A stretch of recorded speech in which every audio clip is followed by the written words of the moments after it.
క్రీస్తునాథుని యందు ప్రియమైన సహోదరి సహోదరులారా, శ్రీకాకుళ మేత్రాసన సేవ స్టూడియో యూట్యూబ్ ప్రేక్షకులారా, మరి ముఖ్యంగా ఆగమన కాలంలో యొక్క వాక్యాన్ని మనము ధ్యానించుచుండగా, ఇక యెషయా ప్రవక్త ఎడారిలో ఒక శబ్దము ఎలుగెత్తి చాటుతూ ఉంది.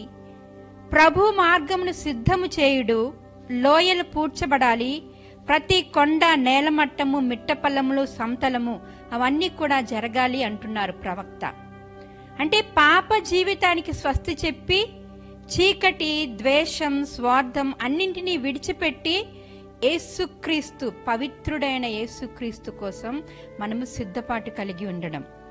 ఈ యొక్క ఎడారిలో బాప్తిస్మ యోహాను గారు ఎందుకు ఎడారిలోకి వెళ్ళి బోధిస్తూ ఉన్నారు అని మనం ఆలోచించినట్లయితే, ఎడారి అనగానే ముఖ్యంగా అంటే ఆ ప్రజల మధ్య ఉండి బోధించవచ్చు కదా, వాళ్ళకి పాప క్షమాపణ నేర్పించడానికి ప్రజల మధ్య ఉండి చెప్తే ఇంకా బాగుంటుంది. కానీ యొక్క బాప్తిస్మ యోహాను గారు ఎడారిలోకి వెళ్తూ ఉన్నారండి. ఎడారిలోకి వెళ్ళి గట్టిగా కేకలు వేస్తూ అరుస్తూ యొక్క ప్రభు మార్గాన్ని సిద్ధం చేయుడు అని చెప్పి కేక వేస్తూ ఉన్నారు. ఎందుకు ఎడారి అంటే మనం ఒకసారి హోషేయ గ్రంథము 2వ అధ్యాయము 14వ వచనం చూసినట్లయితే ప్రభు ఈ విధంగా పలుకుచి ఉన్నారు. నేను నిన్ను ఎడారిలోనికి కొనిపోయి ఆకర్షించి అచ్చట ఆమెతో ప్రేమ సంభాషణ నడుపుదును. ఆమె అంటే ఇక్కడ ఎవరు? తిరుసభ.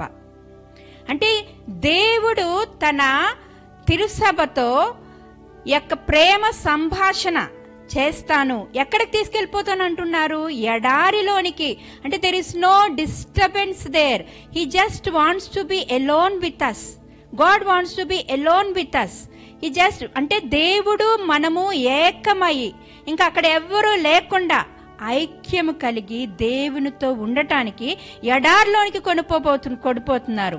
అందుకనే చెప్తున్నారు హోషేయ గ్రంథంలో, నేను నిన్ను ఆకర్షించి ఎడారిలోనికి కొనిపోయి అచ్చట నా ప్రేమ సందేశాన్ని లేదా నా ప్రేమ సంభాషణను నీతో కొనసాగిస్తాను అంటున్నారు. అందుకనే ఇక్కడ బాప్తిస్మ యోహాను గారు ఏం చేస్తున్నారు? ఎడారిలోనికి వెళ్ళి బోధిస్తూ ఉన్నారు. గట్టిగా కేకలు వేస్తున్నారు. ఏమని చెప్తున్నారు? ఇదిగో మీరందరూ కూడా హృదయ పరివర్తనం చెందండి, పాప జీవితాన్ని విడిచిపెట్టండి అని చెప్పేసి అందరినీ కూడా పిలుస్తూ ఉన్నారు, కేకలు వేస్తూ ఉన్నారు. ఆయన మళ్ళా ఏమని చెప్తున్నారు? మీరందరూ కూడా హృదయ పరివర్తనం అనే బాప్తిస్మం పొందాలంటున్నారండి. ఎలాంటి బాప్తిస్మం పొందాలి మనం? హృదయ పరివర్తనం.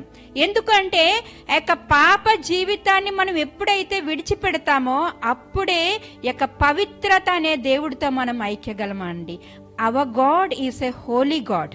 కాబట్టి ఆ హోలీనెస్ ని మనం ఎక్స్పీరియన్స్ చెందాలి అంటే, ఆ హోలీనెస్ ని మనం అనుభవించాలి అంటే పాప జీవితానికి స్వస్తి చెప్పాలి. పాప జీవితము పుణ్యము లేదా holiness and sinfulness will not go together. అందుకని చెప్పి పునీత బాప్తిస్మ యోహాను గారు ఎడారిలోనికి వెళ్ళి ఆయన అందరినీ కూడా పిలుస్తూ ఉన్నారు, కేకలు వేస్తూ, మీరందరూ కూడా పాప క్షమాపణ పొందుటకు, పాపం నుంచి విముక్తి పొందుటకు హృదయ పరివర్తనం అనే బాప్తిస్మాన్ని పొందాలి, ఉత్తమ మనస్తాపంతో మీరు బాప్తిస్మం పొందాలి అని చెప్పి చెప్తున్నారు. యొక్క మొదటి పట్టణంలో మనం చూసినట్లయితే యొక్క సంతోషంతోనూ ఆనందంతోనూ కేకలు వేస్తూ చప్పట్లు కొడుతూ కేరింతలు కొడుతూ ఆ రాజునకు స్వాగతం ఇయ్యాలి అని చెప్పేసి ఆ బల సంపన్నుడైన ఆ దేవుణ్ణి మనల్ని పరిపాలించే ఆ యొక్క ఐశ్వర్యవంతుడైన దేవుడికి మనము కేకలు వేస్తూ ఆనందంతో స్వాగతం ఇవ్వాలని చెప్పి మొదటి పట్టణంలో చెప్తున్నారు యెషయా ప్రవక్త. ఇక్కడ బాప్తిస్మ యోహాను గారు మీ యొక్క పాప జీవితాన్ని, ఎప్పుడైతే పాప జీవితాన్ని విడిచిపెట్టి మనం వస్తామో అప్పుడే యొక్క యేసు ప్రభు యొక్క పవిత్రతను పొందగలం. ప్రియ సహోదరులారా, మరి యొక్క విషయాన్ని మనం చూసినట్లయితే ఈ యొక్క యోహాను ముఖ్యంగా మనము ముందుకు వెళ్ళినట్లయితే పరిశుద్ధ మరియ తల్లి యొక్క జకరయ ఆ యొక్క ఇంటికి వెళ్ళినప్పుడు, ఎలిజబెత్తమ్మను సందర్శించినప్పుడు ఈ యొక్క పునీత బాప్తిస్మ యోహాను గారు ఆమె గర్భంలో ఉండి గంతులు వేశారు. ఎందుకంటే ఆ పరిశుద్ధాత్మ శక్తి చేత ఆకర్షించబడి ఆ పరిశుద్ధాత్మ శక్తిని పొంది సంతోషంతో గంతులు వేస్తూ ఆ యొక్క తల్లి గర్భంలో తల్లితో ఆనందాన్ని పంచుకున్నారు. అంటే ఆల్రెడీ ఈ బప్తిస్మ యోహాను గారు ఆ యొక్క పరిశుద్ధతను అనుభవించారండి. ఆ యొక్క పరిశుద్ధతను, ఆ యొక్క హోలీనెస్ ని ఆయన పొంది ఉన్నారు ఈ యొక్క పరిశుద్ధ మరీ తల్లి యొక్క ప్రవేశం ద్వారా. ఆ యొక్క పరిశుద్ధతని నీకు నాకు ఇవ్వడానికి ఈనాడు పునీత బప్తిస్మ యోహాను గారు మనల్ని అందరినీ కూడా ఏమని చెప్తున్నారు? మీరు కూడా నాలాగా పరిశుద్ధతను అనుభవించాలి అంటే, పరిశుద్ధాత్మతో మీరు నింపబడాలంటే, పరిశుద్ధ దేవుని యొక్క ఆ యొక్క శాంతి, సమాధానము, ప్రేమ అనుభవించాలి అంటే ఎక్కడికి రావాలి? మనం ఎడారిలోనికి వెళ్ళాలి. ఎందుకు ఎడారిలోనికి వెళ్ళాలి? ఆయన మనతో ప్రేమ సంభాషణ చేస్తారు. యేసుక్రీస్తు మన అందరితో కూడా ప్రేమగా మాట్లాడడానికి ఆ యొక్క పాప జీవితాన్ని విడిచిపెట్టి నా యొద్దకు రండి అని చెప్పి మనల్ని అందరినీ కూడా ఆహ్వానిస్తున్నారు. అందుకనే ఈ యొక్క పునీత బప్తిస్మ యోహాను గారు అందరికీ కూడా ఈ యొక్క సంబోధిస్తూ ఉన్నారు. రండి, మీ యొక్క పాప జీవితాన్ని విడిచిపెట్టండి, మీ యొక్క చీకు చింతలు, ముఖ్యంగా ఏంటంటాం పగ, ద్వేషము, విద్వేషము, ఇవన్నీ కూడా విడిచిపెట్టండి. ఇప్పటి వరకు కూడా మీ యొక్క లోకంలో మీరు జీవిస్తున్న ఆ జీవితానికి విడిచిపెట్టి రండి, దేవుని యొద్దకు రండి. ఆ యొక్క మార్గాన్ని నేను సిద్ధం చేస్తున్నాను, నాతో పాటు మీరు కూడా ఆ పరిశుద్ధతను అనుభవించండి అని చెప్పి పునీత బప్తిస్మ యోహాను గారు మనల్ని అందరినీ కూడా పిలుస్తూ ఉన్నారు. ప్రియ సహోదరులారా, మరి ముఖ్యంగా ఇక బప్తిస్మ యోహాను గారి యొక్క ఆ యొక్క పర్సనాలిటీని మనం చూసినట్లయితే ఆయన దగ్గరికి ఎవరెవరు వస్తున్నారండి?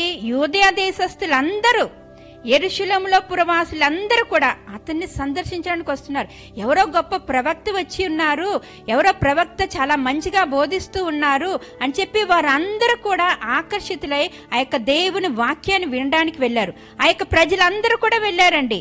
యూదయ దేశస్థులు అయితేనేంటి, యెరూషలేం పురవాసులు అయితేనేంటి, వాళ్ళందరూ తమ యొక్క పాప జీవితానికి స్వస్తి చెప్పి ఇక హృదయ పరివర్తనం అనే బాప్టిస్మాన్ని పొంది వారు ఆ యొక్క పుణ్య జీవితంలోనికి అడుగు పెడుతున్నారు. ప్రియ సహోదరులారా, ఇక పునీత బప్తిస్మ యోహాను గారు అంతమంది జనులు అతని దగ్గరకు వచ్చి ఆ యొక్క శుభ వచనాన్ని లేదా ఆ యొక్క సువార్తను వింటున్నప్పటికీ కూడా తనను తాను తగ్గించుకున్నాడండి. ఏమంటున్నారు? నాకంటే శక్తిమంతుడు అక్కడ నా వెనుక రానున్నాడు, నేను వంగి ఆయన పాద రక్షకులను విప్పుటకైనను యోగ్యుడను కాను. చూడండి ఎంతగా తను తాను తగ్గించుకుంటున్నారో. అతను ఏంటి, యేసు ప్రభు యొక్క రాకని సిద్ధం చేయడానికి వచ్చినప్పటికీ కూడా ప్రజలందరూ కూడా ఆయన చుట్టూ గుమిగూడి ఆ యొక్క పాప క్షమాపణ పొంది వారి పుణ్య జీవితానికి రాబోతున్నప్పటికీ కూడా అతను తన గురించి గొప్పగా అనుకోలేదండి. తను తాను తగ్గించుకొని ఎవరి వైపు వాళ్ళని నడిపిస్తున్నారు? యేసు వైపు నడిపిస్తున్నారు. ప్రియ సహోదరులారా, మనం కూడా మన జీవితంలో ప్రతి ఒక్కరిని కూడా మన వైపు ఆకర్షించుకోవడం కాదండి, యేసుక్రీస్తు మనల్ని అందరినీ కూడా రక్షించడానికి వచ్చిన రక్షకుడు.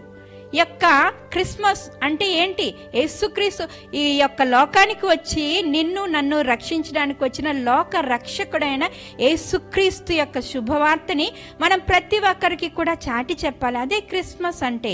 అదే యొక్క పునీత యోహాను గారు, నేను అనుభవించాను కదా ఆ యొక్క పవిత్రమైన ఆ యొక్క జీవితాన్ని, ఆ యేసు ప్రభు, ఆ మరియ తల్లి వాళ్ళు మా ఇంటికి వచ్చినప్పుడు నేను పొందిన అనుభూతిని మీతో పాటు పంచుకుంటున్నాను, రండి, ఎడారికి రండి, మీ పాప జీవితాన్ని విడిచిపెట్టండి అని చెప్పి ఆయన పలుకుతూ ఉన్నారు. కాబట్టి ఎప్పుడైతే మనల్ని మనం తగ్గించుకొని ఉంటామో అప్పుడు దేవుడు మనలోనికి వస్తారండి. తగ్గింపు గుణం అనేది ఉండాలి. గర్వంతో ఉన్న వాళ్ళ దగ్గరికి దేవుడు రారండి, గర్వాత్ములను కిందికి పడవేస్తారని చెప్పి వాక్యం పలుకుతుంది. ప్రియ సహోదరుల, కాబట్టి మనం అందరం కూడా ఈ యొక్క ఆగమన కాలంలో ఉన్నప్పుడు, ముఖ్యంగా ఈ యొక్క అనుగ్రహ కాలంలో మా యేసుక్రీస్తు యొక్క దీవెనలు మన కుటుంబాలపై, మన యొక్క పర్సనల్ లైఫ్లో రావాలి అంటే మనల్ని మనం తగ్గించుకోవాలి. తగ్గించుకొని యేసు ప్రభుతో ఐక్యమై అప్పుడు ఆ యొక్క పునీత బప్తిస్మ యోహాను చిన్నప్పుడే బాలుడిగా ఉన్నప్పుడే యేసుక్రీస్తుతో ఐక్యమయ్యారండి. ఇప్పుడు కూడా యేసుక్రీస్తుతో ఐక్యమయ్యి ప్రజలందరినీ కూడా యేసుక్రీస్తు వైపు నడిపిస్తున్నారు ప్రియ సహోదరులారా. కాబట్టి మనం అందరం కూడా దేవుని యొక్క కృపా వర్షాన్ని మన కుటుంబాలపై, మన యొక్క పర్సనల్ లైఫ్లో అడుగుదాం. యేసయ్యా, మరి యొక్క ఆగమన కాలంలో, నిరీక్షణ కాలంలో, అనుగ్రహ కాలంలో నన్ను నేను రక్షించుకొని నీతో ఐక్యమై జీవించే శక్తిని నాకు దయచేయమని అందరం కూడా యేసయ్యని అడుగుదాం.